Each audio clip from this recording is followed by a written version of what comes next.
So thanks for stopping by. This is the Learner's Swagger live stream. As far as the format goes for this, there's going to be sort of a few things. Just sort of lay down some foundations. Is one of my favorite AP chemistry teachers would say the fundamentals, just talk about some fundamentals. I'm going to take a dive into a couple different skills and tools, resources. And then, of course, I think the most important part of it is the discussion reflection phase. So I'll start with a few initial disclaimers. So just a little bit about me. I've been in education for quite some time, a couple decades. I'm kind of old. And for me, I'm an ideas kind of guy, right? So it's about ideas. It's not answers. So I'm not looking for the canonical way, the holy way of doing things. It's not about that for me. It's about ideas. And sort of a correlation to that is I'm not here to be your advisor, your life coach, or some kind of an influencer or anything like that. It's just not what I'm about. Anybody who knows me knows that it's a 24-hour-a-day job for me to keep track of me. And I haven't mastered life to the degree that I'm out there trying to influence other people how to live theirs. But what I am trying to do is really it's a personal reflection. So a lot of the things I'm talking about here are just sort of reminders to self. And I'm trying out some new ideas for myself, and I'm kind of putting them out there. And if you pick up something along the way that works for you, then that's just a bonus. All right. But it's really about putting ideas out there and seeing where the discussion takes off. So that's just sort of the setup for this, right? The spirit of where this is coming from. So on the matter of learners, we talk about learners and learning, and that's kind of a loaded word. A lot of things can be meant by that. So I found this quote by Alvin Toffler that I think really kind of nails down the sense of learner in the context that we're talking about, right? And so what Alvin was doing here is he was sort of upping the ante on what we mean by illiterate, at least in terms of the modern age. And it's like, so traditionally it was those who couldn't read and write, but now we're taking it to a new level. And the reading and the writing is fundamental, right? That's a slam dunk. But what do we do with the skill of reading and writing, right? And how do we apply that in a modern context for learning, unlearning, and relearning? And so what he's sort of putting out there in this quote is that there's a new kind of illiteracy afoot that affects people that even though you can read and write, you can still run into trouble. So that's this idea of learning in that capacity, something that's changing, right? Something that's ever growing and mutating and evolving. Really, I think, captures the essence of learning in this context. So here's some things, and I want to throw these out as ideas too. Again, they're just more than anything, they're reminders to self, but I think it's the kind of mindset that fits lock and key with the skills we're going to talk about, right? So the mindset kind of comes first, and we'll start off by this idea that my learning and my professional development are solely my responsibility and no one else's, right? And that's kind of key. And so if you think about it's like my work in Aurora City Schools, right? I have a boss. His name is Mike Roberto. He's the superintendent of Aurora City Schools. And from time to time, he'll come to me with some kind of a strategic challenge, right? And I might not know exactly how to do all of it. And so I can't cross my arms and be like, yeah, well, where's my PD for this, right? Where's my learning? What are you going to do about that, right? That's not going to work. That's just not going to work. And so, I'm going to have to change my swagger, right? I'm going to have to spin up a learning network. I'm going to have to dive into Google, maybe go onto YouTube, connect to people, either virtually or in person, who know a little bit more about me. But that's on me, right? Nobody's in charge of my learning but me. There's an empowerment to that. There really is. So if you kind of try that idea on, I'm just talking in terms of my own personal aspect, but if you try it on, there's an empowerment to that, right? Nobody has to be in your way for knowledge, right? You can curate your own learning experience, which is really kind of sweet. And I think a corollary to that, some of these are a little axiomatic, and so learning in this context is highly connected, right? So some people might listen to me talk for a little bit and say, wow, so your whole shtick is people should just go off and learn everything on their own. right? And I would say that I'm arguing the exact opposite of that. And here's why I'm saying that. I don't think in this context there's any such thing as learning on your own, right? It's like I read a great book over the break, and it's like the first week of 2021, and the author of that book is long dead, but the ideas that that author was putting out there, they were influencing me, right? I was able to try on ideas from somebody who's just long gone from the earth, and there's something really deeply connected and humanistic about that, and it translates to books, to YouTube, to everything, right? It's a very highly connected thing, and sometimes I'm learning from talking to somebody on a phone, sometimes I'm sitting across the table from them with a mask on, but it's always very connected, and so I don't think there's any such thing as just learning on your own. It just doesn't work that way as far as I can see. That's another idea I want to throw out there. And lastly on this, some of the best learning is completely serendipitous. And what I mean by that is, like, some people will say, well, listen, Andrew, this is fine and everything, but you don't know what you don't know. So if you don't know anything about something, you're not going to go off and search for it, right? So there's limits to this. And I would say that if it were 1995, that's very true. But it's not, right? So in the modern age, I can set up spaces and I can curate environments where I learn new things every day that I would have never thought to search, right? Now, those tools and those skills exist out there, but here's the kicker, right? If I don't have access to the tools and I don't know about the skills, then it might as well be 1995 for me, right? And it kind of goes back to Alvin Toffler's quote that we started off with. So understanding that there's this place where I can every day learn things that I otherwise would have never discovered, and how to set that up for myself, how to curate that for myself, is a pretty big skill. And there's some pitfalls that come with that. And so the next part of this are some of the things we're going to talk about with that.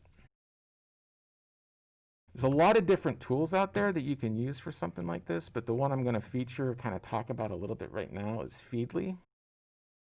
And just to set the record straight, I'm not a Feedly shill, right? So, like, in full disclosure, I don't pay for Feedly, although you can. I'm a shill for the process that Feedly supports, and that is this idea that I can teach information how to come to me, and therefore learn about things every day that otherwise would have never had any exposure to. And it's really powerful. So Feedly, I think, is a great tool for this. Other folks out there, you're going to know some tools that I don't. So if you want to share those in the discussion part of this, that'll be great.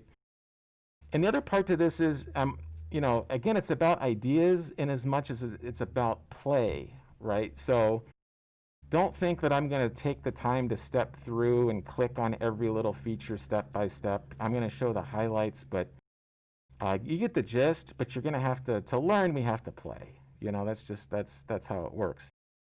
When you log into Feedly, if you have a Google account, I highly recommend linking it to that, because it's just one less set of credentials you have to memorize and manage. And I have this tied to my school Google account. And when you come into Feedly, once you get it set up, you'll see that you have feeds, and they're by default presented along the left. And you can sort of add a taxonomy, right, a categorization to them. And this is the one that works for me. And I got a few things to add, and I'll do that with you today. But in each one of these feeds, I have different sources that feed into these categories, right? And you can see for me, I've got education, innovation, and I'm also a software developer. So I have some things about software development in there. But what's really cool about this is when you look at somebody's curated categories in Feedly, they're going to look very different from one another, because we're individuals, right? They're not going to be standardized. They're going to be very different, highly variable. And that it's a really, I think the thing I like about Feedly is they make it very approachable to manage this stuff. And so you can see, like, I've got these different categorizations I can get into. And I know, for instance, like innovation, I've got feeds that, like, I have sources out on the web that feed into this. And I can come here, and every day as I go through this, I'm learning about things that I would have never otherwise thought to Google. I didn't know when I woke up in the morning, and I go to bed just knowing more than I did before I started the day, if I take the time to kind of go through some of these things. So on this innovation, like one of the things I think I might want to add to this is I wanna keep my eye on SpaceX because I'm really into that and the things that in Tesla, the things that Musk are up to. I think we should keep our eye on him for a lot of reasons. But so one of the things I'm going to do in innovation, I want to add some SpaceX features to this. And so one of the things I can do is I can click follow new sources. It's just this plus sign. And it's like any well-designed app. You just hover over things and it's going to tell you what it's going to do. So it makes it very discoverable, easy to play with. So I'm literally just going to type in SpaceX, and I can see a lot of different like here's like the SpaceX website itself, like a source from them, and I can click on that. And then when I do that, like actually this is their YouTube channel, and that might be the thing I want to follow in that. And as soon as I do that, it also suggests some other sources that may be of interest to me, like the NASA Jet Propulsion Lab and things like that I might want to watch and check out. So it does a pretty good job of recommending some things that are related, which is kind of cool. But I'm just going to follow that, and I'm going to add it to my innovation category. And now, whenever I go to innovation, anything up there on the SpaceX YouTube channel is going to flow into that, right? That's really kind of sweet. And so I can add different things like that. And then there's something I want to add. I do a lot of JavaScript React development. And one of the things I want to add is there's a really cool YouTube channel that I've been seeing lately that I want to add to this. So I can go to YouTube, and what I can do is it's a Google platform called Firebase. And so I can do a search for Firebase here in YouTube, and I find their channel, right? And so you can do this for something you're interested in because you probably aren't interested in Firebase, or likely aren't.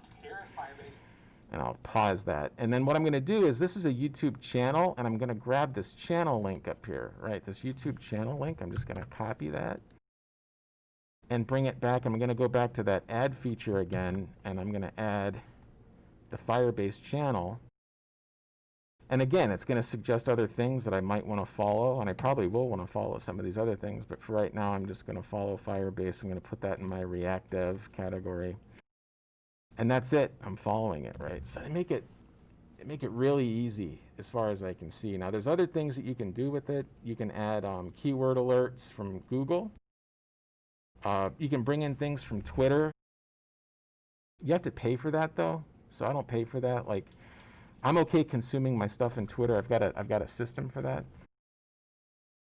So I don't really use it here, but it's again, the other things you can play with, you just have to check it out. Like this is kind of cool. You can switch between themes, so I can put this in night mode. I think I'm going to keep it there. That's easier on my eyes, so I'm going to do that. So this is a way that you can put things in there to sort of, again, teach information to come to you. And it's not all work. You got to put a little play in there. And one of the things I want to do is I want to get a little bit better with drumming. So I might go to YouTube and do my drumming tutorials, right?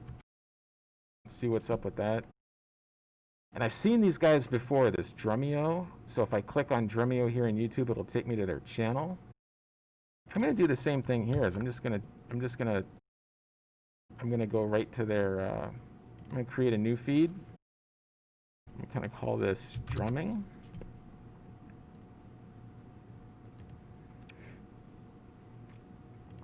And I'm going to add content. The first thing I'm going to stick in there is the Drumeo channel.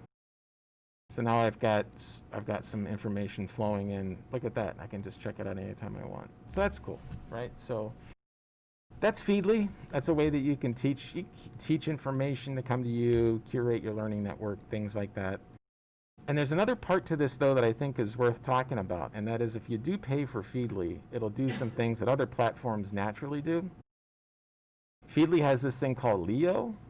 And so what Leo does is some machine learning magic behind the scenes, and what it does is it sort of parses what you engage with and tries to give you more of what you're interested in, right? So I think that's worthy of taking a step back and thinking about that for a second, right? Because I mean, Feedly is by no means the only platform that tries to do this. Facebook rather famously does this too, and so we can get into a lot of trouble with this because there's bias that comes into any machine learning algorithm. If you understand machine learning with some level of nuance, you know that bias, selection bias, and all other kinds of biases is a big problem, right? So if we think about it, like, so I've got this platform that's going to take what I'm interested in or what I agree with, and sometimes it's a messy combination of the two. You know, engagement can be really nebulous according to these algorithms, and so what happens, like, so if I have a system that's always feeding me that only the things I'm interested in, or only the things that I agree with, so where's that going to go, right? Where's that going to lead to?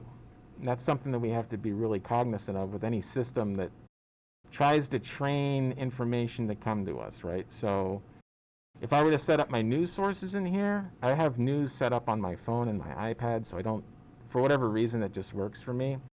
But if I was to set up my news sources on here, I'd probably, especially in the United States, would want to make sure that I'm getting these from multiple sources, right?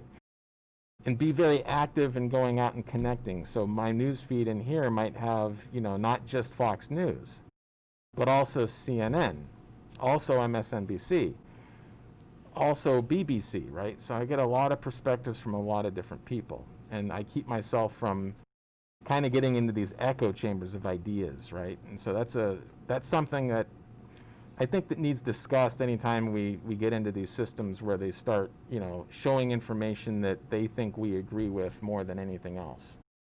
That can be I don't know, I think that can be a pretty dangerous pitfall. So then that leads to the next thing, and so as an educator, and I'll wrap with this, just one last resource. As an educator, I want to play an important role in allowing young people to understand just how democratized information is and how nobody has to be in the middle of their learning, right? For people who have this skill and have this connectivity, it doesn't have to be like 1995 for them, right? But the thing is once you start putting yourself out there and you start trying on all these ideas and new information's coming to you all the time, we have to have a way of thinking critically about it, right? And what information do we allow to influence us, and how do we question things meaningfully?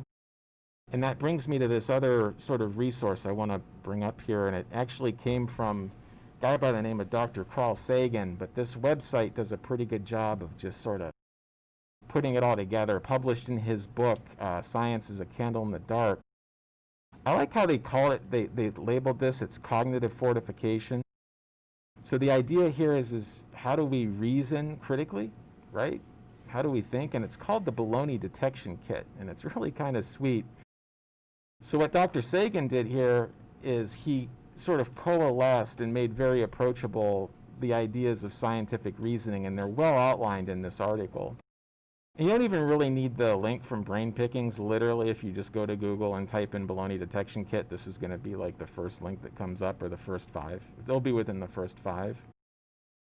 But the kit is brought out as a matter of course whenever new ideas are offered for consideration. So you can see how strategic this is in light of learning with multiple sources of information coming at us.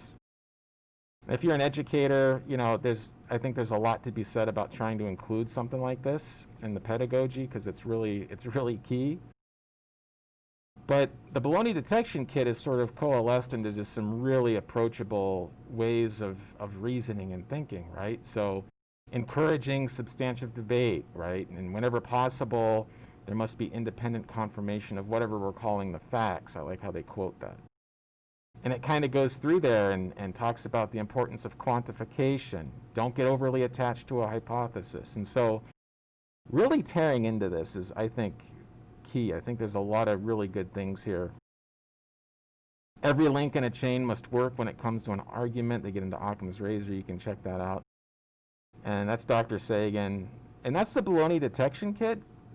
And hey, if you're tapping into any U.S. news source, or you listen to any politician talk, you're going to get, from either side of the political aisle, I'd argue you're going to get a lot of chances to try out this baloney detection kit, right? You'll get really good at it. You'll get a lot of practice. As you go down, the other thing that also is outlined here is some of the most common logical fallacies, right?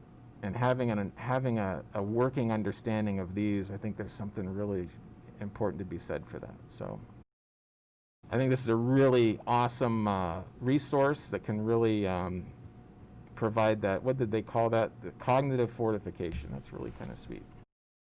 So that's a little bit about, like, just overall, that's, you know, a little bit about the mindset of being a learner, what that means, a tool that we can use for curating, and then also a resource that's, I think, pretty good for how do we analyze information, right? How do we discipline our reason and thinking, and look at that in terms of the flow of information. So those are the ideas that I wanted to throw out there. And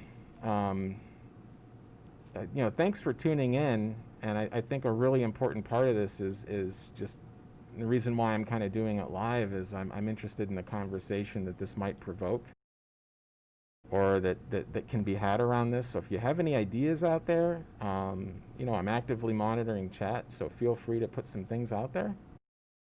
And I've got some people helping me out. Looks like I need a quieter keyboard, so I'm gonna have to work on that. Probably sounds like a jackhammer when I'm typing. Yeah, Paul's asking why the live stream, right? What was your inspiration? So I think the reason why there's something I wanted to try out. I wanted to try out the live stream just because I think it's a really cool way of putting some ideas out there and sort of gaining just a sense of audience from the standpoint that it's not just me talking into the wind, but there's some people that can offer up their ideas and respond to that. You know, I like the interactivity of it, sort of the discussion side of it, and so anything. And then, you know, no, so I read the book. I did a lot of coding, and I also I played a lot of chess for some reason over break. I don't know how that happened exactly. Rather serendipitously, going back to that word. But let's see here. I like the feeling.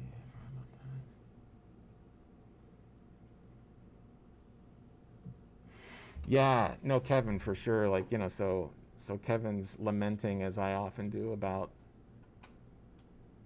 the real low-level use of Google, right? And how a lot of people, learners, well, you know, I see adults do it a lot too. It's just this idea that you Google something, and whatever the first thing that comes up, you just run with it. So yeah, I never even think about that. But Feedly can actually, I could see where Feedly would just, it would kind of force it to be a little deeper, right? I mean, if it's curated correctly, I could see where it would definitely help alleviate that. And the thing I like about it is just, you know, you just never know what you're going to come across. And it's really some of the most fantastic kind of learning, for me at least, is that it's always learning by surprise, right? Like, I didn't know that. I didn't know there was a team investigating this. I didn't know that this research was being done, you know. It's just, I don't know. It's insight for me. It just makes the world a more interesting place overall. But yeah, and the other part to that too is that, and you know, Kevin kind of touches on it a little bit there, is that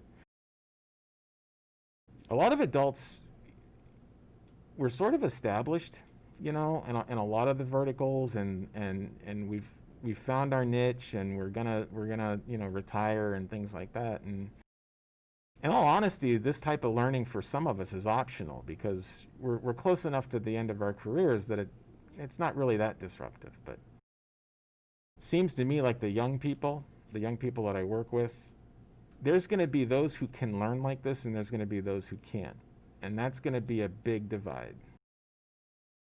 I really don't see how that's not going to be, that's not going to work in detriment to the young people who can't curate their own learning and kind of own it like that. It's so empowering. So I like to create environments where these kind of ideas are always out there, right?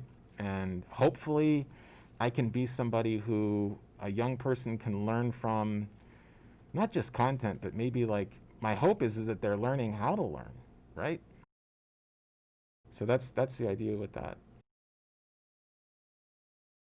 That's really cool. I like, you know, just even a couple of these ideas thrown out there. It's really kind of slick.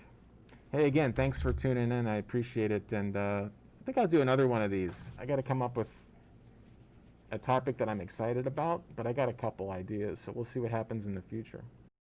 But Happy New Year to everybody. Thanks for tuning in. If you're watching a recording of this, you can always feel free to connect with me. At Andrew Sams on Twitter is probably the best way to do that, because I follow that most actively across people that I work with and people I don't, so that'll be cool too.